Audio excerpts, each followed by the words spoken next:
Assalamualaikum warahmatullahi wabarakatuh.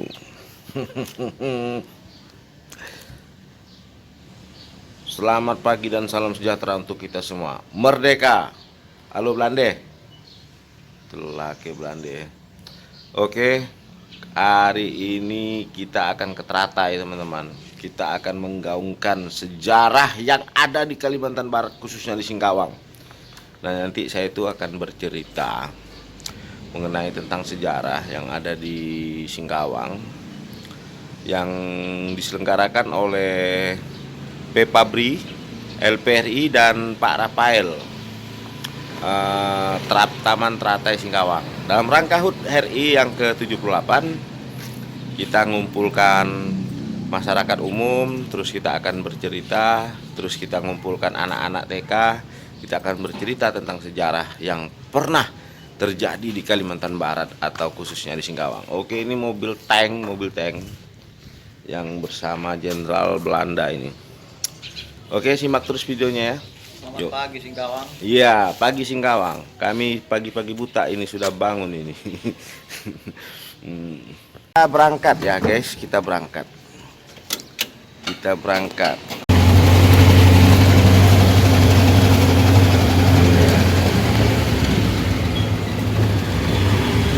Ya, saya Gopar, kita mau kemana? mau ke Teratai. Ya, Teratai. Nah, jadi kalau udah musim Agustusan ini kami sibuk kayak wali kota gitu ya. Iya, kan? tetap. Iya kan? Bukan lagi. Ah. Bukan lagi sibuk ngamasi itu, ngamasi ini Ah. itu nang Anda. Ah. Udah kan. Ini Jenderal.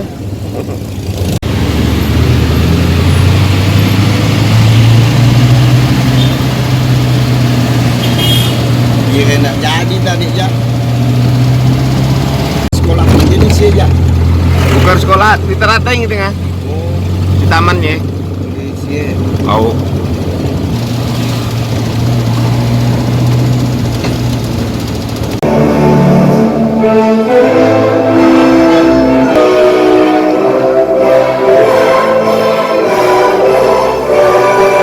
Bukan kawan yang baru ketemu kemarin sore Bu Dede. Cerita kamu udah ini udah lama.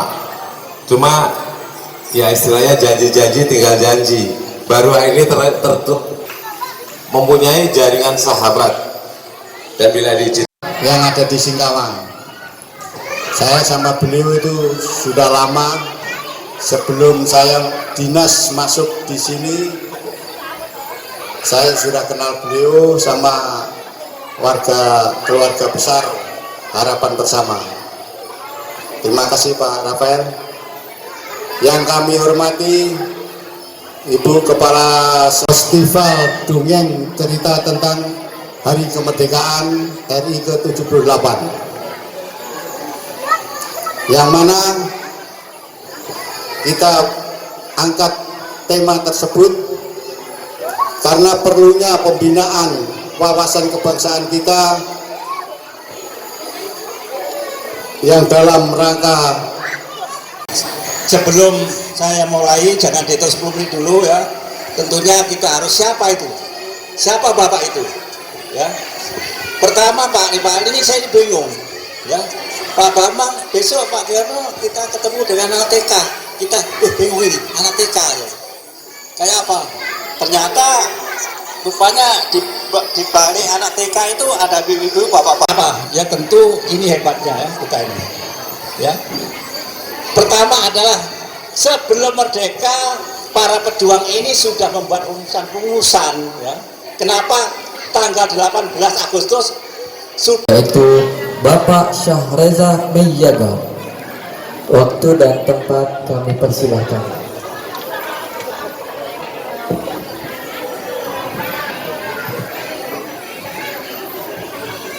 Assalamualaikum warahmatullahi wabarakatuh. Mohon izin Bapak-bapak, ibu-ibu, kakek-kakek yang saya cintai, serta para tamu undangan. Terima kasih buat Pak Rafael selaku owner Taman Teratai. Terima kasih buat pihak penyelenggara, panitia, tamu undangan, serta kakek-kakek pejuang, kakek-kakek purnawirawan, serta anggota Pepabri dan para hadirin semua serta adik-adik anak-anak yang saya cintai.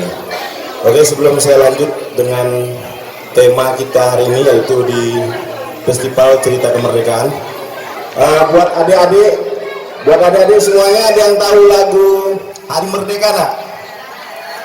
Halo adik-adik, kalau ada yang tahu kita nyanyi sama-sama yuk.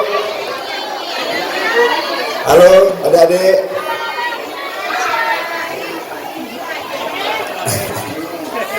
Biar suasananya tidak terlalu tegang ya Pak, kita isi dulu dengan refresh buat anak-anak kita ini, karena inilah mereka nanti penerus bangsa kita Pak. Oke adik-adik, ada yang tahu lagu Hari Merdeka? Oke baik, kalau tahu kita nyanyi bareng-bareng ya. 1, 2, 3. Agustus tahun 45, hari kemerdekaan kita.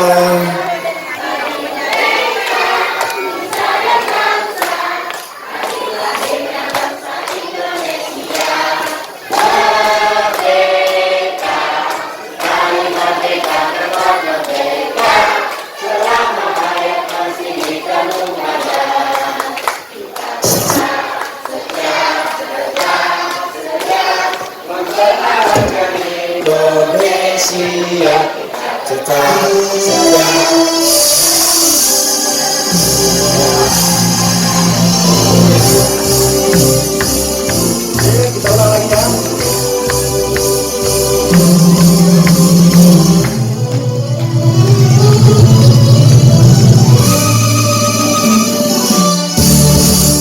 Masa Agustus tahun 45, hari kemerdekaan kita, hari kemerdekaan bangsa bangsa, hari lahirnya bangsa Indonesia.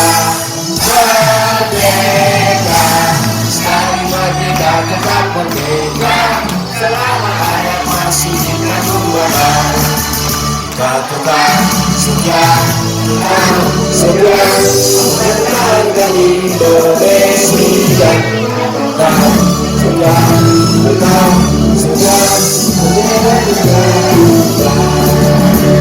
Oke ya. Oke baik. Terima kasih. Tepuk tangan dulu buat kita. Tepuk tangan dulu buat adik-adik kita semua ini. Ya. Nah, jadi bapak-bapak, ibu-ibu silakan siapkan kamera HP-nya untuk merekam saya cerita. Jadi sebelumnya akan saya perkenalkan dulu siapa saya. Tiba-tiba saya berada di sini mungkin lebih muda dari para kakek-kakek, para bapak-bapak yang tadi barusan naik. Baik, saya dari komunitas pecinta pejuang Kota Singkawang. Komunitas kami ini berdiri pada tahun 2015, tepatnya tanggal 16 Agustus. Jadi besok umur komunitas kami udah 8 tahun. Jadi komunitas kami ini, kami memang mencari informasi, jejak sejarah, peninggalan-peninggalan sejarah, cerita sejarah, data-data para pejuang 45, dan pelaku sejarah pokoknya tentang perjuangan Bapak-Bapak Ibu. Jadi selama ini kami berjalan, memang kami komunitas ini tidak ada biaya dari manapun, memang dari sukarelawan kami sendiri, dari kami sendiri untuk membiayai segala kegiatan kami. Jadi selama kami ada ini, memang kami banyak menemukan jejak-jejak sejarah yang ternyata tidak pernah terungkap, bahkan kalau bisa dihilangkan. Ibaratnya dalam arti sejarah itu tidak pernah untuk diekspos ya, terutama untuk wilayah Singkawang dan wilayah Sabas. Nah, kalau melihat dari potensi saya yang lebih muda, saya lahir tahun 83 Bapak dulu. Jadi kalau saya cerita sejarah mungkin pada aneh kan, loh ini orang muda apa berani yang ngomong sejarah, nah, kan? Emang kamu sarjana sejarah atau sejarah yang ibaratnya pernah hidup di zaman itu, ya nak? Nah, Jadi sejarah ini sebenarnya ada dua tipe ya Bapak-Bapak Ibu. Pertama sejarah yang dibuat oleh penguasa yang mungkin banyak kita temukan, dan yang satunya lagi adalah sejarah yang memang betul-betul nyata, sejarah yang kita dapatkan secara real di lapangan. Nah, selama ini bahan dari kajian kami di lapangan pertama itu dokumen-dokumen diare catatan para pejuang 45 yang memang dokumen itu sudah lama banyak dibakar ya Bapak-Bapak Ibu.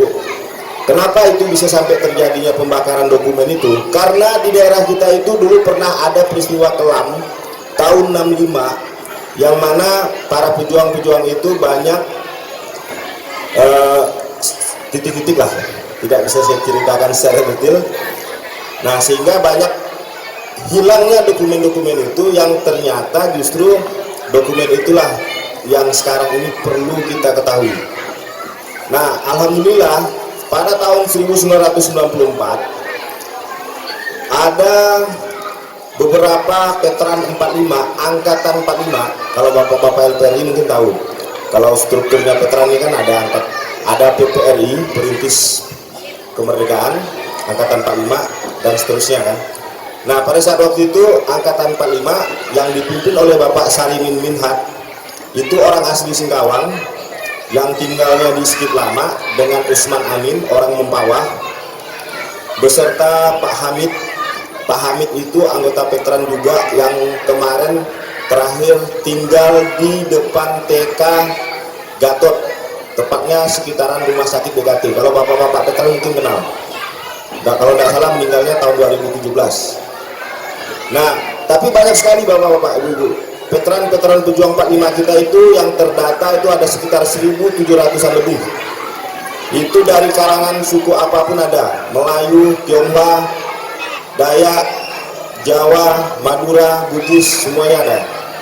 Nah, jadi di dalam masa-masa perang kemerdekaan mereka itu membuat sebuah buku. Nah, ini buku yang saya copy, ini aslinya tidak saya bawa, ada di rumah. Memang aslinya ini sengaja saya simpan, kalau bisa saya awetkan. Karena buku itu sudah tidak produksi lagi Pak. Bahkan tidak semua orang memiliki buku tersebut. Nah, ini bukunya ada sefotokopi. Jadi ini bahan saya untuk menggaungkan cerita sejarah tentang perang kemerdekaan yang ada di daerah kita. Selain itu juga saya mendapatkan referensi-referensi buku dari luar negeri, dari Belanda, dari museum Belanda. Jadi Bapak-Bapak, Ibu-Ibu kalau pernah melihat foto-foto Singkawang di tahun 1800 sampai 1945 yang banyak bertebaran sekarang, itu foto yang kemarin saya ambil dari museum Belanda. Yang saya retas websitenya, saya ambil foto-foto kita yang awalnya tidak bisa dikopi, alhamdulillah bisa dikopi dan bisa saya upload di Facebook. Hingga sampai saat ini dokumen-dokumen itu bisa kita nikmati. Itu memang sebenarnya hak milik kita Pak, cuman sayangnya selama ini tidak pernah terungkap. Nah, termasuk buku ini juga, ini semuanya ada Pak. Jadi kalau kita mau mengulas semua buku yang ada di sini, saya mungkin ceritanya bisa 3 hari. Jadi saya akan ceritakan yang pokok-pokok penting aja untuk bahan referensi buku ini. Dan kami di komunitas pecinta pejuang Kota Singkawang ini termasuk Pak Haji Gogo, Dr. Ahmad Hardin, terus teman saya tuh yang biasa sering jadi Belanda tuh, memang dia keturunan Belanda juga ada, tapi Belandanya udah baik ya. Nah, jadi untuk adik-adik ini sebagai generasi kita itu perlu Pak ya, kita gaungkan cerita sejarah ini, karena kita ini bakalan hilang, kita bakalan habis. Bahkan mungkin sewaktu-waktu 10 tahun akan datang nanti bakalan tidak ada lagi penerus-penerus yang tahu tentang sejarah, itu lebih bahaya lagi Pak. Bahkan bisa-bisa kita ini tidak mengenal yang namanya pejuang, tidak mengenal yang namanya pahlawan. Karena saat sekarang ini pun sudah banyak orang yang tidak tahu itu siapa Jenderal Sudirman, Uren Jalan MCK itu siapa, bahkan banyak sekali yang sudah tidak tahu. Membedakan Imam Bonjol dengan Jenderal Sudirman pun kadang tidak bisa. Nah, seperti itu ya, karena pelajaran sejarah juga sudah mulai dikurangi kan. Nah, jadi selama kami menjalankan misi kami ini, kami banyak ke daerah kantong-kantong yang dulunya jadi kantong-kantong perjuangan. Salah satunya di daerah Jawai, itu ada daerah yang namanya Dungun Laut. Di situ hampir 70 lebih ada laskar yang kemarin pada tahun 1949 tanggal 10 Januari mereka menyerbu markas Belanda di Sambas. Setelah itu kami sempat ke daerah Sekadim Sambas di dalam. Nah, pada saat waktu itu juga ada beberapa laskar pejuang di situ yang berorientasi dengan pimpinannya Alianyang. Nah, jadi pada masa perjuangan waktu itu memang banyak laskar-laskar yang berdiri, termasuk ada laskar Gajah Mada. Kalau laskar Gajah Mada itu di daerah Pemangkat itu mayoritas orang Tionghoa, Pak, yang tidak pernah terungkap. Habis itu ada laskar BPIKB, Badan Pemberontakan Indonesia Kalimantan Barat. Nah, itu mencangkup semua laskar yang ada di Singkawang, Bengkayang, Sambas yang dipimpin oleh Alianyang. Pada saat waktu itu pertama kali didirikan oleh Dr. Salekan. Dr. Salekan ini adalah PPRI yang rumahnya sekarang masih ada di samping Pratiwi Komputer. Nah, jadi Singkawang dulu markas Belanda itu terbesarnya itu di Skip Lama, Pak, yang sekarang jadi Asrama Natuna. Nah, itu Detasmen 9 Infanteri ke-13 Detasmen Singkawang, yang mana pada saat waktu itu tentara Nika Belanda yang ada di daerah kita ini itu udah hampir rata-rata orang Indonesia sebenarnya. Nah, kalau tentara Belanda sebelum Jepang masuk itu kebanyakan orang Belanda, tapi orang Belanda setelah proklamasi, setelah Jepang, banyak orang kita, Pak, orang Kenil. Jadi pemimpin asli orang Belanda yang ada di Singkawang pada saat itu hanya 2 orang, berpangkat kapten dan letnan 2, Pak. Nah, jadi banyak peristiwa yang terjadi di daerah kita Kalimantan Barat, khususnya Singkawang, Sambas, Bengkayang. Tahun 1945, sebelum adanya peristiwa 10 November di Surabaya, Bapak-bapak pernah nggak dengar peristiwa Tabrani Ahmad? Yang sekarang nama Tabrani Ahmad itu dijadikan jalan di Sambas. Nah, beliau Tabrani Ahmad tersebut adalah sosok pejuang yang berani mengibarkan bendera merah putih di masa pemerintahan militer Belanda di Sambas tahun 1945. Tepatnya pada tanggal 27 Oktober 1945. Sebelum peristiwa 10 November, sebelum di daerah-daerah seluruh Indonesia melakukan pergerakan pemberontakan terhadap pemerintah Belanda, Sambas lebih dulu melakukannya, Pak. Sambas lebih dulu menyatakan bagian dari merah putih. Sambas lebih dulu mengorbankan putra-putri terbaik mereka. Seharusnya kita bangga loh. Tetapi kenapa sejarah itu tidak pernah digaungkan?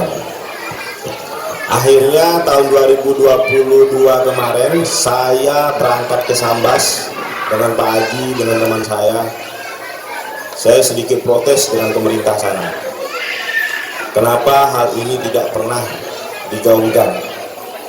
Nah, ini sebagai salah satu tanda-tanda, Pak, ya, tanda-tanda yang mana sejarah ini sudah tidak penting bagi kita semua. Tetapi bahayanya itu, ketika nanti ini sudah hilang, kita tidak mengenal, mungkin sulit buat pemerintah untuk menggalakkan itu tadi, seperti bapak-bapak bilang tadi, untuk mengibarkan bendera merah putih aja udah dianggap hal yang sepele. Enggak. Nah, jadi peristiwa-peristiwa yang pernah terjadi di daerah kita itu sebenarnya tidak kalah heroiknya, tidak kalah banyaknya, tidak kalah hebatnya daripada daerah-daerah lain.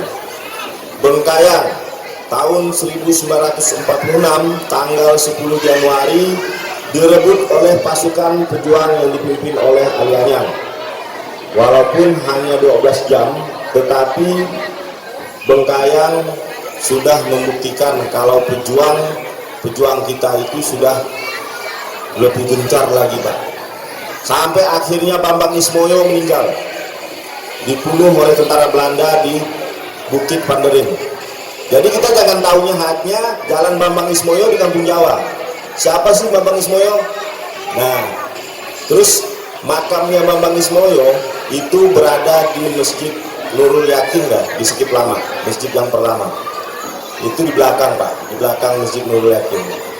Ada komplek kuburan, disitulah Bambang Ismoyo dimakamkan. Urai Dalan Suka, setelah Bambang Ismoyo meninggal, dibunuh sama tentara Belanda di Bengkayang. Urai Dalan Suka pada saat waktu itu konsentrasi pasukan pejuangnya itu di daerah Sanggoledo, Pak. Yang mana di situ ada sekitar 42 orang, yang selamat hanya 2 orang, 40 orangnya meninggal di dalam truk. Karena Urai Dalan Suka ini disabotase, disuruh turun ke Bengkayang untuk membantu pejuang di Bengkayang yang sudah menduduki kota Bengkayang. Padahal pada saat waktu itu kota Bengkayang sudah diduduki kembali oleh pasukan pasukan Belanda. Hingga Urai Dalan Suka itu turun ke Bengkayang sampai di jembatan Patok, tepatnya di depan Masjid Agung Bengkayang yang sekarang ada tugu bercorak perisai Dayak. Nah, di situ peristiwanya pasukan Urai Dalan Suka dihantam sama pasukan Belanda. Dari 42 orang hanya 2 orang yang selamat. Itu pun selamatnya karena nyebur ke sungai, tertembak. Dan hebatnya lagi di situ Pak, pasukannya Urai Dalan Suka ternyata ada sekitar 12 sampai 13 orang. Itu adalah orang Tionghoa Pak. Sampai yang punya truk, sopirnya itu pun orang Tionghoa, yang punya truk itu juga orang Tionghoa. Nah, di Singkawang banyak sekali peristiwa-peristiwa yang akan dilakukan oleh para pejuang, cuman karena konsentrasi pasukan pejuang itu sangat banyak sekali di Singkawang sehingga tidak terjadi seperti yang diinginkan oleh para pejuang, sehingga banyak yang ditangkap, termasuk tokoh-tokoh pergerakan yang ada di Singkawang, sehingga perjuangan-perjuangan itu dilanjutkan di daerah-daerah Pak, termasuk di Sambas, di Jawa, dan ditutup dengan penyerbuan markas Belanda di bulan Januari tahun 1149. Di situ ada 3 orang pejuang kita yang gugur. Nah, jadi banyak cerita yang kami dapatkan dari berbagai sumber, termasuk dari beberapa tokoh pejuang kemerdekaan, anak-anaknya. Kalau kakek-kakek pejuang 45 di Singkawang itu yang tersisa cuma tinggal 1 saya lihat, hanya bapaknya si Samsul, Pak Sarip Wan Abbas, umurnya udah hampir 90 lebih ya, 40 lebih. Jadi pada saat waktu itu kalau diwawancarain, kemarin saya wawancarain pun agak sulit karena pendengarannya juga udah ini. Beliau itu menyaksikan sendiri karena bapaknya Wan Abbas Mansur sebagai ketua pertama Laskar BPIKB itu dicari-cari Belanda, sampai di rumahnya pun si Bapak Samsul ini, kakeknya Wan Abbas itu tidak dapat, akhirnya rumahnya diobrak-abrik sama Belanda. Nah, jadi banyak sekali cerita-cerita tentang perjuangan yang terjadi di daerah kita ini yang mungkin mulai dilupakan. Jadi kami sempat kemarin Pak membuat sebuah film perjuangan di Singkawang yang berjudul Pasan Te Akhir. Nah, jadi kalau bapak-bapak ibu pengen nonton kami di film perjuangannya, nanti di YouTube tuh tinggal ketik aja Pasan Te Akhir. Pemeran utamanya itu Pak Haji Bubu sebagai pemimpin Laskar ya. Jadi ada sedikit cerita sejarah yang kami mainkan di dalam film, tapi tidak semuanya tentang sejarah, karena gini Pak ya, sejarah ini juga sangat vital Pak, dan sangat fatal kalau kita tidak pandai-pandai membawakannya, juga bisa berbahaya. Selain ahli warisnya, juga selain dari lembaga-lembaga yang lain bisa saja melakukan sanggahan atau apa ya, karena kita ini tidak langsung ketemu dengan pelakunya. Kalau kita ketemu dengan pelakunya mungkin gampang sekali ya. Nah, jadi di dalam film tersebut kita membuat film tentang perjuangan, tapi ada bumbu lucunya, terus ditambah lagi dengan kisah perjuangan yang kita perankan dalam cerita. Nah, seperti itu. Jadi selama kami ada di Singkawang, alhamdulillah Sambas kemarin sudah kami bentuk. Insya Allah nanti kami akan bentuk juga di daerah-daerah lain, di mana daerah-daerah yang pernah ada jejak para pejuang, supaya nilai-nilai sejarah ini tidak pernah hilang, Pak. Nah, karena banyak sekali peristiwa-peristiwa sejarah ini yang tidak pernah terungkap dan mulai dilupakan. Nah, jadi mungkin itu aja yang dapat saya ceritakan, walaupun sebenarnya mungkin tidak begitu seperti dongeng ya. Akhir kata, lebih kurangnya mohon maaf kalau seandainya ada salah-salah kata, kalau seandainya ada salah penyampaian. Tapi kalau saya cerita sejarah ini memang berapi-api kadang, Pak. Kadang ngomongnya agak kasar ya. Jadi saya mohon maaf, tapi itulah semangat kita ya. Ibaratnya kita melakukan hal seperti ini pun kadang setahun sekali. Dan saya justru begitu dengar kemarin Pak Rafael dengan Pak Bambang mau ngadain acara seperti ini, saya langsung merinding, Pak. Kenapa sih merinding? Karena selama kami ada ya, kami belum pernah merasakan acara-acara seperti ini. Yang ibaratnya ada pihak lain yang ingin memediai atau memfasilitasi untuk sarana kita menggaungkan cerita seperti ini. Kayak cerita pengalaman Pak Bambang itu termasuk cerita patriot loh. Cerita kakek Sugiono dan segala macam yang tadi itu juga merupakan cerita yang sangat berkesan buat kita, apalagi di momen hari kemerdekaan. Semoga nanti kedepannya termasuk Pak Rafael bisa mengagendakan kegiatan-kegiatan seperti ini. Insya Allah Pak, kalau yang namanya kita buat kegiatan yang berbau dengan jasa-jasa para pahlawan itu selalu dimudahkan, selalu diberkahi Pak.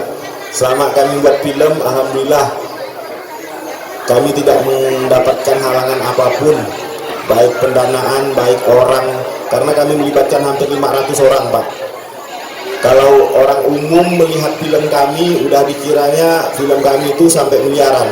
Ya memang benar, dari kostum, pakaian, semuanya dari konsumsi itu film kami itu kalau dihitung-hitung bisa miliaran Pak. Saking ngerinya film kami, dari pihak lain itu tidak ada yang berani dekat. Kenapa? Ya mungkin takut kami minta sponsor.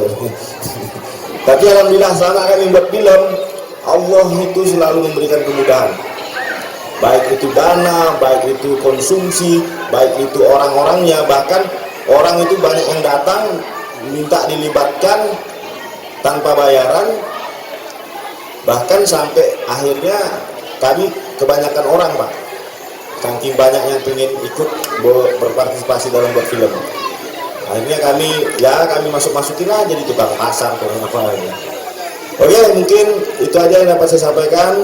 Terima kasih atas perhatian dan serta undangannya buat para panitia serta kakek-kakek dan bapak-bapak. Semoga di momen hari kemerdekaan yang ke-78 tahun ini kita bisa semakin bisa meningkatkan rasa kecintaan kita terhadap nilai-nilai perjuangan, baik itu perjuangan tahun 45, perjuangan selanjutnya seperti yang kakek-kakek kita sekarang ini, dan semoga kita menjadi bangsa yang besar, bangsa yang bisa membuat kita ini semakin kokoh dalam persatuan dan kesatuan. Wabillahi taufiq wal hidayah. Wassalamualaikum warahmatullahi wabarakatuh. Waalaikumsalam warahmatullahi wabarakatuh. Terima kasih Bapak Syah Reza Meiyaga.